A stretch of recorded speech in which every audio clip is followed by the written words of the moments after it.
Buenas noches, buenos días, buenas tardes a todo mi público. Acá estamos con un buen conocido y amigo de la familia y de la universidad, el gran Hugo Perea Flores. Poco para presentarlo, él es economista, máster en economía de la Católica y de la Universidad London School of Economics, un gran profesional, ha sido muchos años jefe del Departamento de Estudios del Banco Central de Reserva, ha sido muchos años jefe de estudios del Banco del BBVA, creo que también ha sido ministro, en este momento viceministro Viceministro de Economía, creo, o de de Hacienda, Economía. de Economía. O sea, una gran trayectoria profesional. Conoce el mundo peruano de la economía de adentro y para afuera. También conoce el mundo internacional de la economía porque ha hecho cursos en la FED y en entidades extranjeras, el FMI, el Banco Mundial. Así que, bienvenido Hugo, ¿qué tal? ¿Cómo estás? Espero Gracias. que el tráfico no te haya retenido mucho. No, muchas gracias, Cruz, por la invitación. Encantado de estar aquí. Gracias, Me Hugo. has recibido fenomenalmente. ¿Qué sentiste cuando terminaste tu universidad y comenzaste tus primeros retos como profesional? Bueno, fue una época, debo decir que era una época difícil, ¿no? ¿Qué año? Estamos hablando de mediados de los 80, finales de Ya, los bueno, 80, ¿no? En plena hiperinflación eso. del primer gobierno Bueno, del desaparecido expresidente Alan García.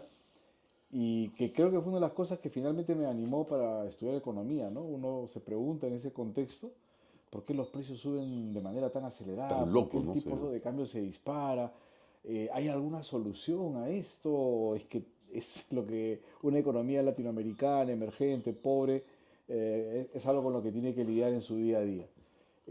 A Dios gracias, el tiempo demostró que podíamos mejorar, ¿no? Y ya seguramente conversaremos de eso en la conversación, pero ese era un poco el contexto Correcto. inicial, ¿no? Como un poco para que el público sepa, en esa época, pues, había meses en que había 7000% de inflación, ¿no? Sí, sí, claro, a ver, si el dato de, yo lo tengo grabado, ¿no? El dato de la inflación de 1990, en todo el año, la inflación fue de siete mil seiscientos 7600. cincuenta por ciento, pero en el mes de agosto, cuando se da el famoso El Shock, sinceramiento de el precios, ¿no? sinceramiento de precios, la inflación interanual superó, o sea, agosto del 90 contra agosto del 89, superó los 12.000, el 12.000%, ¿no? 12.000%. Imagínense, si un sublime costaba un día antes o un mes antes un sol, después costaba 12.000 soles, ¿no? Así de Imagínense. simple. El shock que sufrió la población y eso por un mal manejo del Banco Central, de la masa monetaria. Cuéntanos, creo que estuviste en esos años o después en estudios del BCR. Sí, yo entré al Banco Bueno, Central después de haber hecho el curso de verano de el MBA. famoso curso de verano, ¿no? Sí, Curso de sí, verano sí. que es una maravilla, la verdad. Seguramente tendremos tiempo también de comentar Por en si la acaso, conversación. públicos, amigos economistas que les interesa economía, si quieren tener un buen desarrollo profesional, postulen a sus cursos de verano del BCR, son lo mejor que hay en el Perú, ¿no es Es una cierto? magnífica experiencia. Es el peor verano que vas a Ay, pasar, sí, quemando pero, pestañas. pero quemando pestañas, pero vas a aprender muchísimo, la verdad. Gente de primera en fin, tuve la suerte de poder entrar a través de este curso al Banco Central, que era mi sueño en ese Era momento, tu ¿no? sueño. Ya. Yo en la universidad me gustaban los cursos de macroeconomía, teoría monetaria. Tú eres especialista de esas áreas, ¿no? Macro Sí, y sí, bueno, ya monetaria. por la misma carrera, fue mi interés profesional inicial, ¿no? Y se debe a esa observación de los precios que saltaban, ¿no? Sí, el descalabro económico que había y mirabas el contraste, en ese momento era Chile, ¿no? Como Chile Claro, podía Chile está seguir estable. avanzando, luego estaba en pleno auge, en Sí, su bueno. boom ¿Y qué opinas de que Chile haya, es una opinión muy subjetiva, ¿no? Pero que Chile haya como interrumpido ese proceso de estabilidad que tenía hasta hace un par de años, con esta movida hacia Boric, hacia una izquierda intervencionista? ¿Qué opinas? ¿Cómo es posible un país hermano sudamericano que está en la punta de Sudamérica haya hecho tal decisión a la población? ¿Qué opinas al respecto? Lamentablemente hay varios ejemplos de ese tipo, de países o sociedades que dejan de hacer lo que estaba funcionando bien, ¿no? Ujú, Para poner el caso más concreto de Perú, ¿no? Cuando Perú tuvo este auge fantástico entre el 2002 y el 2013, ujú. la economía crecía a un ritmo promedio anual de 6,5, 6,3 para ser exactos. Sí, pues, por en serio. Eso significa, a ese ritmo de crecimiento y dada nuestra tasa de natalidad, de explosión demográfica, eso significaba que más o menos a ese ritmo cada 13 años se duplicaba Lo- la capacidad adquisitiva de un peruano promedio. Correcto. Imagínate en menos de una generación poder ver que tus ingresos se duplican, ¿no? En Exacto. 13 años. O sea, no solo tus ingresos monetarios, sino tu Tu capacidad capacidad de existía, compra. exacto. ¿No? Entonces eso explica lo que muchos de nuestra generación, bueno, hemos visto, ¿no? Por ejemplo, el boom inmobiliario, como Claro. recordarás, en esa misma Que época, gracias a porque esto, ¿no? efectivamente, ¿quién si no fue una clase media emergente, pujante, Correcto. que adquirió esos Claro. departamentos, esas Ujú. propiedades, como el panorama de la ciudad, que era muy plana, ¿te acuerdas? Claro, muy plano ahora es. Cambió, por ahí tú has mencionado la Universidad del Pacífico, la Que Avenida ha San crecido para arriba, Felipe, ¿no? era Claro. de caserones, Y ¿no? un casón de De viejas, planas, embajadas, claro. y fíjate cómo todo esto cambia para eh, ahora más bien construcciones verticales de Vertical, varios sí. pisos, ¿no? Entonces, ese auge Claro. se hizo de manera muy Esa acelerada. capacidad y de manera inmueble, entonces gracias. Pero eso es solamente por ver uno de los aspectos positivos de este Claro. crecimiento tan acelerado, ¿no? ¿Qué otro aspecto positivo le darías a mi público es muy joven? Yo te No diría, conocen que esa revolución que hicimos digo, porque incluye tu generación, de mejoramiento económico. Cuéntame un poquito más qué otros beneficios hubo. más aún, el engrosamiento de la clase media. Mira, Es muy vamos a ponerlo de importante. manera coloquial, porque imagino que parte de tu público, o buena parte, no son economistas, ¿no es cierto? Exacto, son interesados, pero Entonces, no son son economistas. interesados. Entonces, para ponerlo en un ejemplo, ¿no? ¿Tú te acuerdas en el 2001 cuando ibas al Jockey Plaza y solo tú ibas al cine? No Exacto. tenías que hacer cola, No ¿verdad? hay acuerdo, no hay público de ahí Que no, fuera. no había gente. No hay demanda. El jockey era un sitio agradable al que podías ir. Ahora Pues, yo no me gusta ir al jockey, demasiada gente. mucha gente, ¿no? Eso significa clase media que demanda Pudiendo, servicios, que sí, sí. puede comprar y la oferta del mall, no, o sea, se ha No se ha tratado dado de abasto. expandir, pero la demanda ha crecido Claro. mucho más. A tal punto que era Servicios Automols ahora, ¿no? y servicios de salud. También.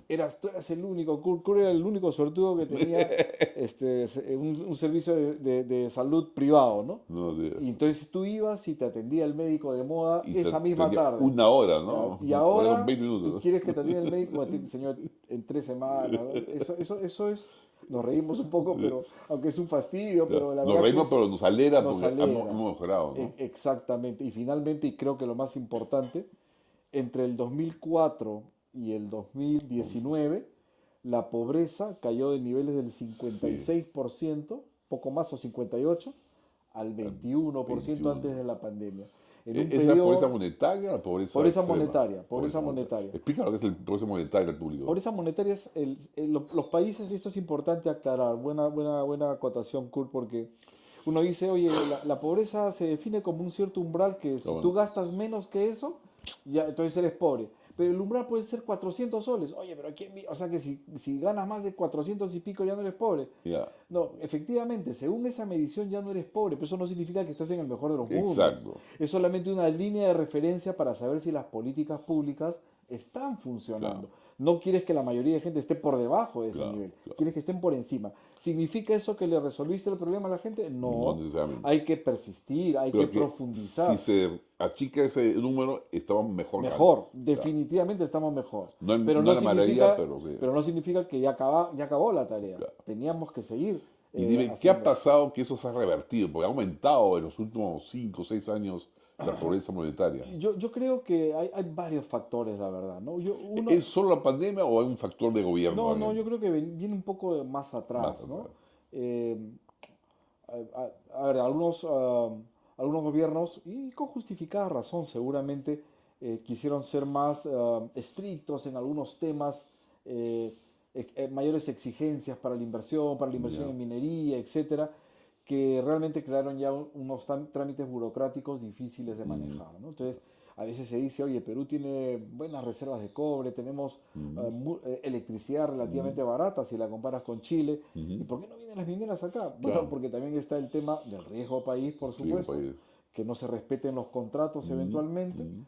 que haya cambios en la constitución, Exacto, ¿no? una Entonces famosa... eso inhibe y el tema burocrático. Si Claro, me voy a demorar, recuerdo que alguna vez el ex ministro de Economía leí un artículo de Alfredo Torne, señalaba que 15 años atrás o 20 años atrás, para hacer un proyecto minero se necesitaban 12 procesos. y eso ha Y, aumentado, ¿no?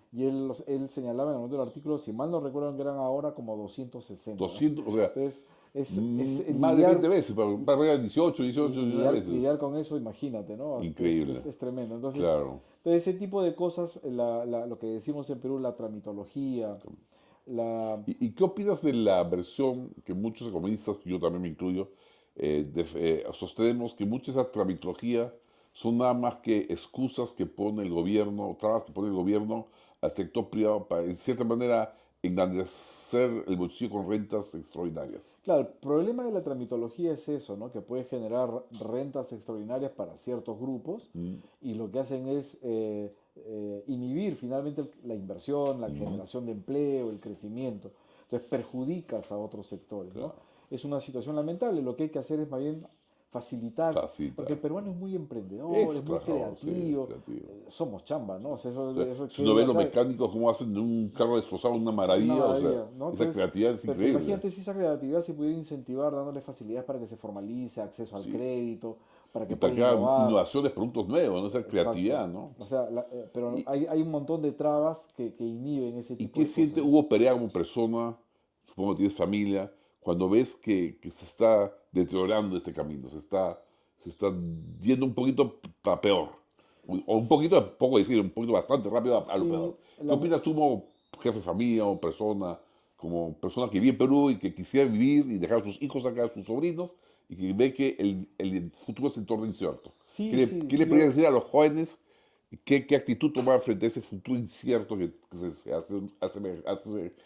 que surja? yo creo que el mensaje, a ver, Perú tiene un montón de retos hacia adelante, ¿no? Y ¿Ya? muchos de ellos todavía no lo hemos tocado, pero van por el lado institucional, por el lado de reducir la tramitología, alinear incentivos para que haya más inversión, Ujú. que es la clave del crecimiento sostenido, ¿no?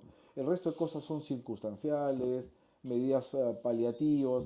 Lo que te da crecimiento sostenido es la inversión, ¿no? La Entonces, inversión. la Y la inversión inversión no viene sin un marco institucional que... en un marco institucional adecuado, ¿no? Ujú, Las economías de mercado, si creemos que el mercado es lo mejor ujú, que nos hemos inventado los seres humanos para transmitir progreso, ujú, generar riqueza, empleo, ujú. aumentar el bienestar, los mercados funcionan bien cuando tienes un entorno institucional Claro. adecuado Si no, también, ¿no? no. Si no, funciona media caña, Claro, como decimos en el claro. Perú, Surgen los funciona media. mercantilismos y la clase de Surge el cosas. mercantilismo, etcétera, etcétera. Esa es justo la tesis que siempre he estado promoviendo. ¿Y qué opinas respecto a jóvenes? Somos un grupo de jóvenes acá, mis coproductores, mis asesores y mis ayudadores, que tratamos de promover una visión entre los jóvenes que justamente voten a favor de aquella alternativa que les abra más el futuro dentro de una economía de mercado. ¿Por qué, digo yo, los empresarios tradicionales, quizás entro ahí en un tema un poco delicado, por qué los empresarios tradicionales no se fajan en la lucha ideológica? Bueno, habría que preguntarles directamente a ellos, pero lo que yo sí diría sobre todo para los jóvenes que están escuchando, es que hay que saber distinguir en aquellas propuestas Ujú. que son razonables, Ya, que van a implicar seguramente esfuerzo, pero ujú, que es lo único seguro que nos va a generar prosperidad. ya, Cuando uno escuche esos cantos de sirena, que muchas veces se tildan de populistas, por claro. ejemplo, ¿no? Entendiendo el populismo como decirle a la gente lo que quiere escuchar, no lo que debe No lo que debe escuchar, y lo que ayuda. ¿no? Y lo que ayuda de verdad. Entonces, piénselo dos veces, ¿no? Claro. A ver, como colegas, ¿no? Ya, Si yo tuviera que definir en pocas líneas lo que la carrera nos enseña es los recursos no son abundantes, son escasos. Y con lo poco que hay tenemos que hacer lo mejor que podamos. exacto. Entonces, se generan ideas que pueden estar bien intencionadas, pero que no respetan los equilibrios macroeconómicos básicos, Ujú. la idea de recursos escasos. Yo diría, estimado vidente de este programa, eh, piénselo dos veces. Sí, ¿no? ¿Cuál debería ser el perfil, cuál sería el perfil óptimo de un candidato que sea tanto beneficioso a la economía como al pueblo popular? ¿Cómo lo describirías? Teóricamente, ¿no? Sin pensar en una persona No, no, concreta. claro, a ver, yo soy alguien, ¿Qué características debería tener en lo económico y también en lo ético y en lo filosófico, bueno, digamos? empezamos por lo último, si quieres, en lo ético, obviamente tiene que ser una persona muy honrada, transparente, desde Ujú. luego, con ganas de rendir cuentas a la población. Eso es O principal, sea, ¿no? lo que en una democracia hacemos es delegar el poder, que no podemos ejercer todos, en una persona, pero esa persona que acumula todo ese poder se debe a sus electores Exacto. y en general a todo el país, ¿no? Que le delega esa posibilidad a una sola persona Ujú, y eso significa mucha rendición de cuentas, ujú, mucha transparencia. mecanismos para generar un gobierno honesto, o sea, Ujú. anticorrupción, que son parte de las instituciones básicas para que una economía de mercado Exacto, opere exacto. de manera adecuada, ¿no? Entonces, eso por ese lado, ¿no? Y por el lado económico, yo soy un convencido de que los mercados son lo mejor que Ujú, existe para generar prosperidad, ¿no? ujú. Eh, obviamente yo no niego la posibilidad incluso de que haya que dar apoyo social a Ujú, aquellos segmentos que están muy ujú. perjudicados, que son el resultado de malas políticas que los han Correcto, condenado a la pobreza, pero la pobreza estructural.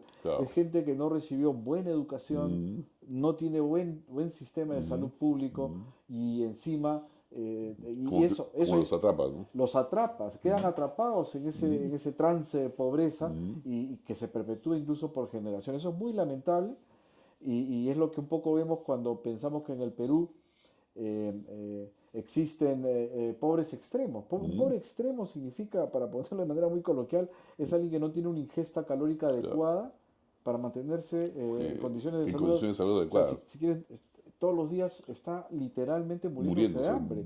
desarmando Eso está músculos, ¿no? pasando con Claro. compatriotas nuestros ahora que estamos Sí, conversando, eso hay que ¿no? tomar conciencia. Es Esto que hablamos los economistas, que decimos que son datos, son gente real que está gente sufriendo, ¿no? real, de Sí, carne y pues. hueso, y Y a nosotros veces los ministros no piensan que son o en más que general, no números, veo que ¿no? la discusión va por otro tema cuando hay unas Claro. urgencias que son clamorosas, ¿no? Ese es muy notable, que estamos discutiendo cosas del primer mundo, cuando lo básico Claro, todavía no está asegurado, ¿no? exacto. ¿Y qué sientes como persona humana cuando, o qué desafío tendrías tú como persona humana ante esa situación de que se está hablando de, vamos a llamarlo así, tonterías y no se ve lo central?